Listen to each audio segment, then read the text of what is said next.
Hello students, welcome to my channel. Today's topic is MCQs for issue of shares. ठीक है, जितना हमारा chapter हुआ है उसके मैं आपको साथ के साथ ही इशू ऑफ शेयर्स। पहला हमारा MCQs है, एक कंपनी क्या होती है? Has separate legal entity. क्या उसकी सेपरेट लीगल एंटिटी होती है? हाँ, बिल्कुल होती है। कंपनी, उसके मेंबर दोनों अलग अलग होते हैं। हैज़ परपेचुअल एग्जिस्टेंस, मतलब लगातार बहुत सालों तक एग्जिस्टेंस रहेगी। एक कॉमन सील होती है कंपनी की, ये इसका मेन टॉपिक है। तो यहाँ पर ऑप्शन क्या आ जाएगी? All of the above. ठीक है, आंसर क्या होगा? All of the above. Next है हमारा question, restricts the right of transfer of share. कौन सी कंपनी होती हैं जो ट्रांसफ़र नहीं कर सकती अपने शेयर्स को? कौन सी कंपनी होती हैं? वो हमारी प्राइवेट कंपनी होती हैं। पता है ना आप लोगों को, जो ट्रांसफ़र नहीं कर सकती। और जो पब्लिक कंपनी होती हैं वो ट्रांसफ़र कर सकती हैं, पब्लिक को इनवाइट कर सकती हैं सब्सक्रिप्शन के लिए। ठीक है, कह रहा है authorised capital has also known as nominal और रजिस्टर्ड कैपिटल बोलते हैं इसको। मैंने ये आप लोगों को मेरा थ्योरिकल वाला फर्स्ट पार्ट ज़रूर देखना आप लोग। मैंने ये सारे तीनों क्वेश्चंस उसमें आए हुए हैं अब तक। जितने भी क्वेश्चंस हैं वो मैं अब तक करा चुकी हूँ आप लोगों को। ये डिफरेंस में भी मैं आप लोगों को करा चुकी हूँ। ठीक है, तो ऑथराइज्ड कैपिटल की फर्स्ट लाइन ही है कि मैं उसे नॉमिनल और रजिस्टर्ड कैपिटल बोलते हैं उसको। ये वेरी इंपॉर्टेंट क्वेश्चन है। Which is the maximum amount of capital A company can issued. सबसे ज़्यादा, जिससे ज़्यादा कंपनी इशू ही नहीं कर सकती, ऑथराइज्ड कैपिटल है। मतलब लास्ट अगर कंपनी को 2 लाख रुपए चाहिए और 2 लाख रुपए की ही उसकी कैपिटल ऑथराइज्ड हुई है, तो 2 लाख से ज़्यादा अगर बाय चांस कंपनी को इन फ्यूचर 2.5 लाख रुपीज़ की नीड है, तो वो इससे ज़्यादा कंपनी का पब्लिक को इशू नहीं कर सकती। सबसे ज़्यादा हाईएस्ट ऑथराइज्ड कैपिटल होती है, जिससे ज़्यादा कभी भी अपनी पूरी लाइफ में कंपनी अपने शेयर्स इससे ज़्यादा इशू नहीं कर सकती। ठीक है, कह रहे एक कंपनी कैन नॉट इशू, क्या नहीं कर सकती कंपनी? रिडीमेबल इक्विटी शेयर कभी भी नहीं कर सकती है कंपनी इशू। ठीक है, तो टाइप्स ऑफ इक्विटी शेयर है, तो आप इसे पढ़ोगे तो कभी भी एक company redeemable equity share issue नहीं कर सकती है। क्लियर?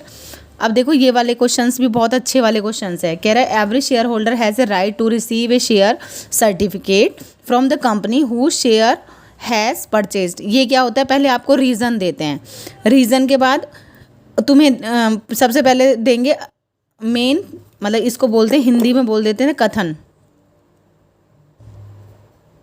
असर्टेन मतलब कथन, और फिर उसका रीज़न देंगे।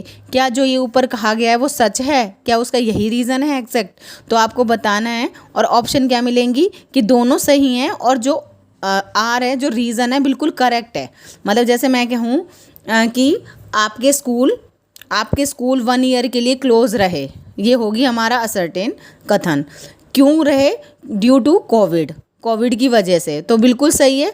तो हम क्या लिखेंगे कि ए भी सही है और आर भी सही है, और R is correct explanation of A. Clear हो गया? बात समझ में आई? पहले मैं आपको रीज़न दूंगी, रीज़न भी हो सकता है, मतलब सबसे पहले मैं एक स्टेटमेंट दूंगी, this is also called statement.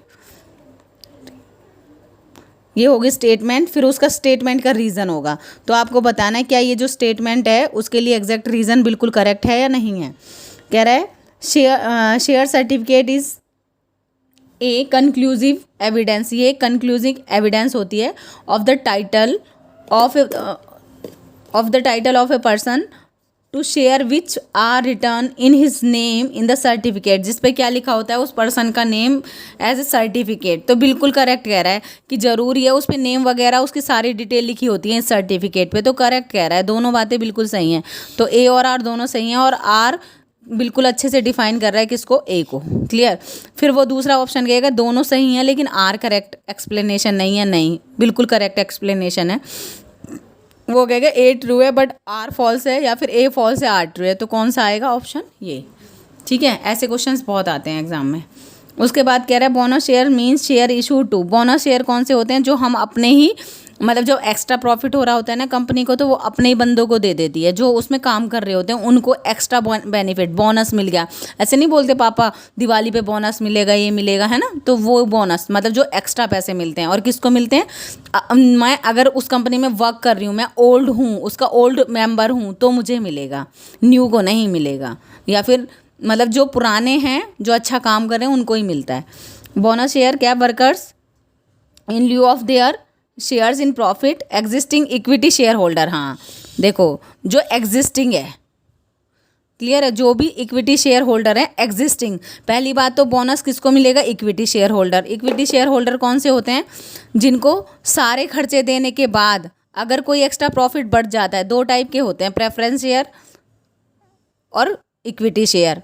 सबसे पहले हम प्रेफरेंस शेयर की पेमेंट करते हैं, इनको देने के बाद, सारे खर्चे देने के बाद अगर फिर भी हमारे पास पैसा बच जाता है, एक मिनट लाइट ऑन कर लो, अगर हमारे पास फिर भी, तो कौन देगा, इक्विटी शेयर होल्डर।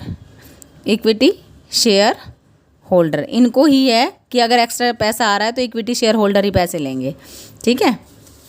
उसके बाद हमारा नेक्स्ट क्वेश्चन है, from which of the following account can bonus share is issued.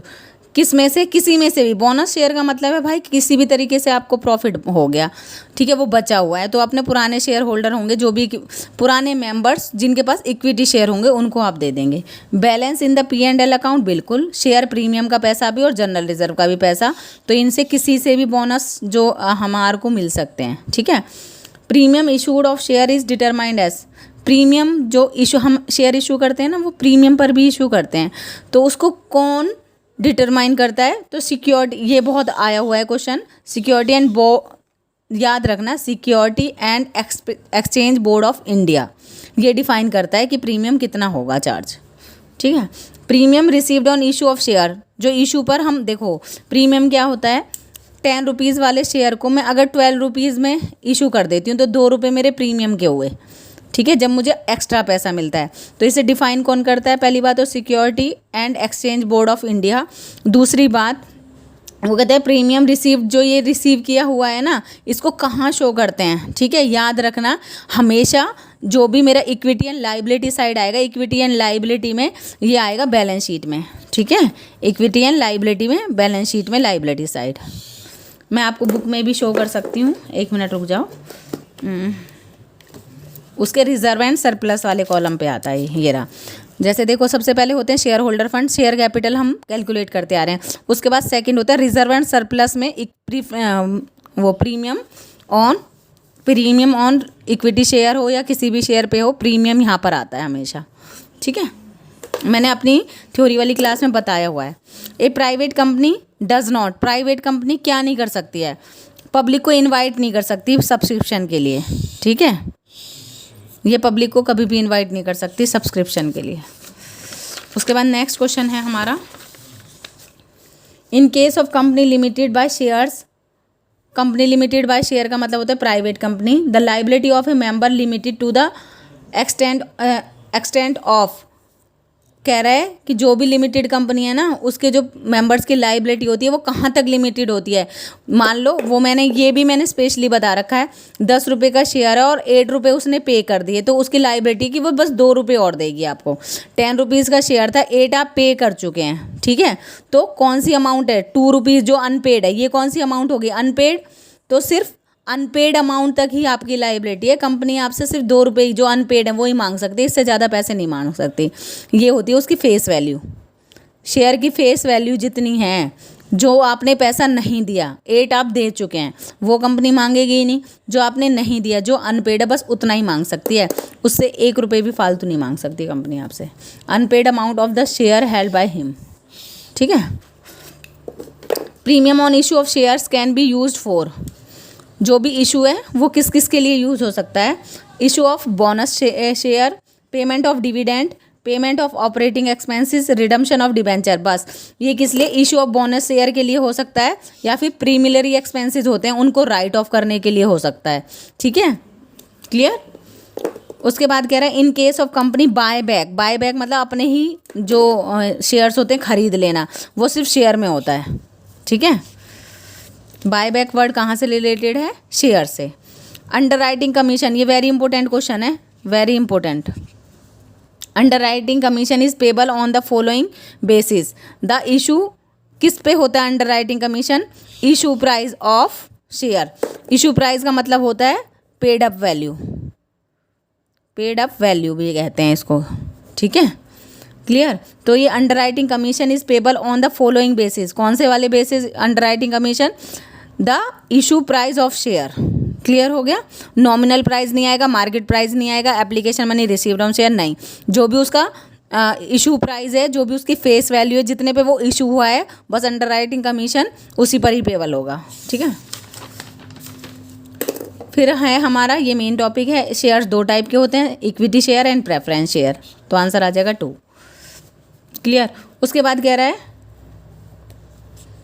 Read the following assertion share है premium can not be utilized for, देखो ध्यान से, शेयर जो प्रीमियम है ना can not be utilize for any purpose other than mentioned in section 78 of the companies act. हाँ सही कह रहा है वो, जो कंपनी एक्ट के सेक्शन 78 में लिखा होता है ना, सिर्फ प्रीमियम उसी के अकॉर्डिंग 3 चीज़ों पे ही मिल सकता है, प्रीमिलरी एक्सपेंसेस बोनस के लिए, और एक हमारे जो स्टार्टिंग के एक्सपेंसेस होते हैं उन्हें राइट ऑफ करने के लिए। दूसरा क्या कह रहा है, इसका रीज़न बता रहा है, क्या रीज़न है, कह रहा है जो शेयर प्रीमियम है ना इज़ ए कैपिटल रिसीट, वो कह रहा है जो शेयर प्रीमियम है ना हमारी, वो कैपिटल रिसीट है।